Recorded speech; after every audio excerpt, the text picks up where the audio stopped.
Laser! All right, it's me and Tara. We're going to be doing this all week long, kind of talk about what we expect to see, what we hope to see, and what we're going to be looking out for from the major players. And today is everyone's favorite company in the entire world, Microsoft. Yes, Microsoft. Gosh, I really hope they show off a lot of games at E3 this year. I mean, I still look at what they did up in Redmond. I don't think it was a good idea, but they really saw it as part one of a two-part E3 press conference, and they did the entertainment stuff, and that they have said we're going to see games. I mean, how many games do you want to see? Well, you know, they said the 15 exclusives that they listed were for the first year of the launch. I believe it's the first two holidays, so year and a half. Okay, yeah, which from this point is an extra half a year onto that. So I don't expect to see all of them at E3 this year. I would like to see, you know, at least 8 or 9 exclusives. We already know what 3 of them are. We know there's going to be Forza 5. We know there's going to be Rise, that Roman fighting game. Which I believe was originally supposed to be a Kinect-only title. Yeah. And then just kind of dissipated. Yeah, now they're sort of moving that into the Kinect controller hybrid area. And then there's also Quantum Break, the new game from Remedy, which I'm excited about seeing more of. The rest of them, you know, it's kind of up in the air right now. I am looking forward to seeing some strong new IPs. I would love to see some kind of indie support, but I don't expect to see much of that. They might have to say what they're going to do with it. I mean, yet again, they're making these misleading or contradictory statements about where they are with indie. I think that's what so many people are going to be tuning into, and I believe Microsoft has been paying attention to what's happening out there. They're going to have to say something about the used games. Yeah. If they kick that can down the road, I think that anymore. all the other stuff they're trying to say isn't going to reach those ears. And then there's, of course, the always online aspect. I've been hearing things from sources that seem to give it some clarity that we're talking about sort of a handshake to assume that, you know, to find out that there is some internet connection that happens maybe every 24 hours. It could be as much as 72 hours. Yeah. They need to somehow deal with that. But that's what I call the bad news. And even if it isn't that bad, they have to get it out there. I thought they might say something this week. I had heard they might say something so they can only talk about the stuff they want to kind of raise the pom-poms for over at the press conference. I mean, I feel like everybody's, like, you've been hearing bits and pieces from everywhere, from Major Nelson, from Don Matrick.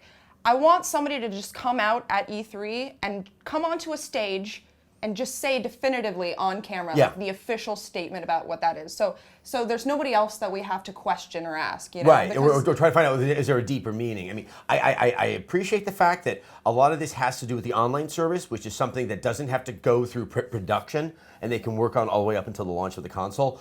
But they can't, if people are about to make, you know, it could be a $200+ purchase, they want to know what they're getting. Yeah, exactly. I know they're going to be showing off the Kinect also.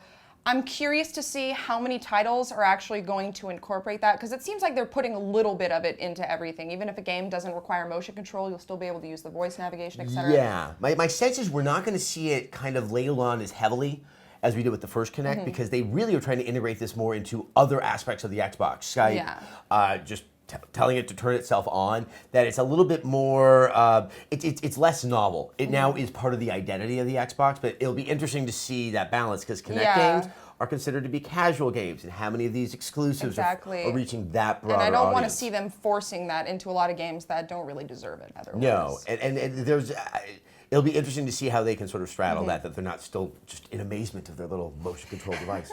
There's words I'm curious how many times they talk about games, how many times they say the word gamers, and how much they are going to try to just really underscore that they believe their console is for a hardcore gaming audience, because that might be in reaction to what happened, or the reaction to what happened up in Redmond that week. If they understand that they have to start to focus that. But then again, if they do that too much, all the mainstream media that can really be their way to reach that broad audience as an entertainment device can start to confuse them as well. They have a very tricky tightrope to walk right here. They do, and I feel like they've captured a lot of that wider audience with their press conference, but at a show like E3, you can't just come and show off TV features, because nobody's going to care. We've already seen it during the press conference.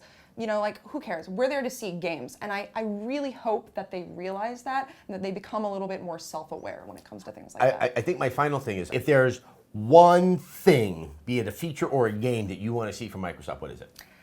Mirror's Edge 2. Mirror's Edge 2. Yeah, and there have been rumors about that. You know, there have been a couple leaks over the past couple days. I feel like they could do something interesting with the Kinect there that might make people a little bit more interested in it. Yeah, and I might think a little differently of Larry Probst if that was somehow made through his culling of what's inside of their catalog.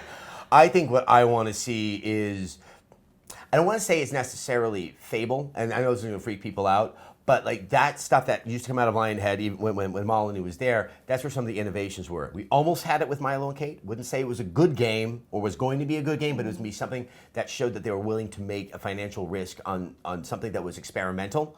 That's what Sony does very well. If we can see something like that from Microsoft, I think that we are looking at a more mature and understanding company as to what the game audience is. Yeah, here's hoping. So that's our sense.